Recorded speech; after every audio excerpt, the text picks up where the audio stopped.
नमस्कार। Soft learn kids के नए एपिसोड में आप सभी का स्वागत है।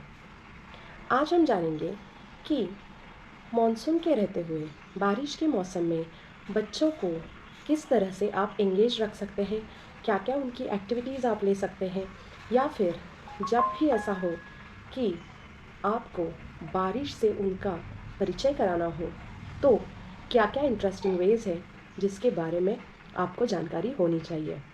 तो चलिए शुरुआत करते हैं इस एपिसोड को। ऐसी 5 चीज़ें मैं आज आपको बताने वाली हूँ कि जिससे कि बारिश और बच्चों का नाता, बच्चों का रिश्ता बहुत गहरा हो जाएगा और उनको बारिश का लुत्फ़ उठाना, बारिश में मज़ा आना, बारिश और उस पूरे मौसम को जानना आसान होगा। सबसे पहली और आसान सी एक्टिविटी है कि बच्चों के साथ बारिश में भीगने जाना। आप बोलोगे कि इतनी तेज़ बारिश हो रही है, मूसलाधार बारिश हो रही है और उसमें बच्चों के साथ खेलना। एकदम मूसलाधार बारिश नहीं, लेकिन भीनी-भीनी खुशबू जब मिट्टी की निकलती है और जो पहली बरखा होती है, पहली बारिश होती है, उसमें भीगने का मज़ा ही कुछ और है। तो क्यों ना बच्चों के साथ थोड़ी देर के लिए इस बारिश का मज़ा आप लोग भी लें और बच्चों को सेंसरी एक्सप्लोरेशन करने के लिए मौका दीजिए।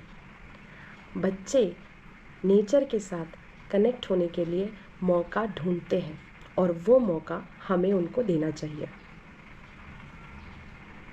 दूसरी बात है कि जब बच्चों को आप तेज़ बारिश में नहीं लेके जा सकते, लेकिन टेरेस से, छत से या फिर अम्ब्रेला लेके आप बच्चों को बारिश को ऑब्ज़र्व करने दीजिए। बारिश का निरीक्षण करके वो कई सारी चीज़ें सीख पाएंगे, जैसे बारिश में पंछी क्या करते हैं, बारिश में भीगे हुए पत्ते कैसे दिखते हैं, बारिश में लोग भाग अपने काम से वापस घर आते वक्त कैसे और क्या चीज़ें करते हैं। अगर रोड ब्लॉक हो जाते हैं तो उस समय लोगों को क्या तकलीफ़ों का सामना करना पड़ता है। ये सारी चीज़ें ऑब्ज़र्वेशन से बच्चे सीख पाएंगे। सिर्फ ऑब्ज़र्वेशन करके यहाँ पर रुकना नहीं है, तो जो बच्चे इस अनुभव के बारे में लिखना चाहे उनको ज़रूर एक जर्नलाइजिंग के तौर पर एक नोटबुक या एक पेज पर अपने विचार लिखने का भी मौका दीजिए। तीसरी बात जो कि एक बहुत ही क्या बोलते हैं, नेचुरल है, ऑब्वियस है, लेकिन वो बताना ज़रूरी है। अगर शाम का समय है और बच्चों को आप बाहर बारिश की वजह से नहीं लेके जा सकते और आपको घर पे भी बहुत सारे काम हैं और उस समय अगर लाइट चली जाती है तो कितनी मुश्किलों का सामना करना पड़ता है ना? लेकिन उसमें भी आप एक candle light dinner, family dinner या शैडो प्ले एक्टिविटीज़ के ज़रिए बच्चों को एंगेज रख सकते हैं।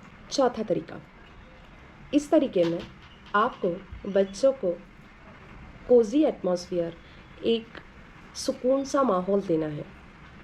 कोई हॉट चॉकलेट, बोर्नवीटा का दूध या फिर कोई भी पकोड़े या ऐसी कोई डिश आप उनके लिए बना सकते हो और बच्चों को एक डोवर में गर्म कपड़े पहना के जो स्टोरी बुक्स होती है वो पढ़ने दीजिए, या फिर कोई ड्राइंग है उसके लिए पिक्चर टॉक करना है, या फिर आपके सॉफ्ट टॉयज़ होते हैं घर में तो सॉफ्ट टॉयज़ के साथ में उनको कुछ कहानी बतानी है।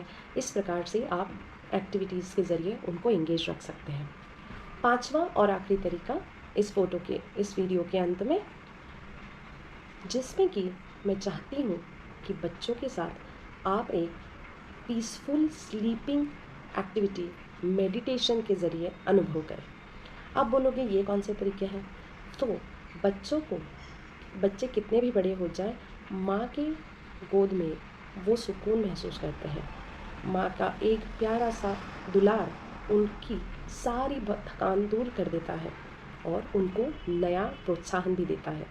तो इस प्रकार से जब भी आपको समय है और आपको भी थोड़ा सा रेस्ट चाहिए, बच्चों को एक स्लीपिंग ट्यून के ज़रिए आप थोड़ा सा रिलैक्सेशन टाइम दीजिएगा। बारिश के मौसम में गर्माहट और वार्मथ के ज़रिए आप उनको एक सिक्योर्ड माहौल का अनुभव कराएंगे।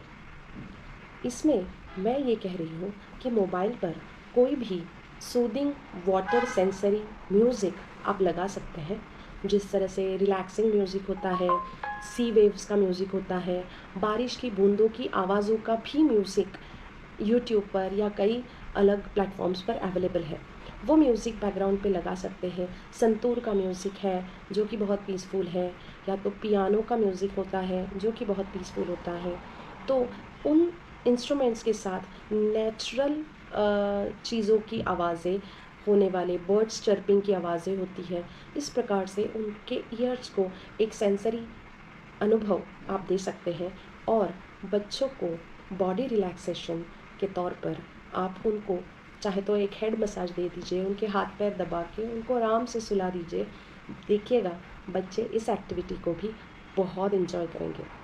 तो ये थी कुछ सजेशंस जो कि मॉनसून के टाइम पर, रेनी सीज़न में, बारिश के समय में आप बच्चों को एक नया अनुभव, एक ताज़ा अनुभव, कुछ नयापन लाते हुए बच्चों के साथ इंटरैक्ट हो सकते हो। एक क्वालिटी टाइम बच्चों के साथ आप स्पेंड कर सकते हो।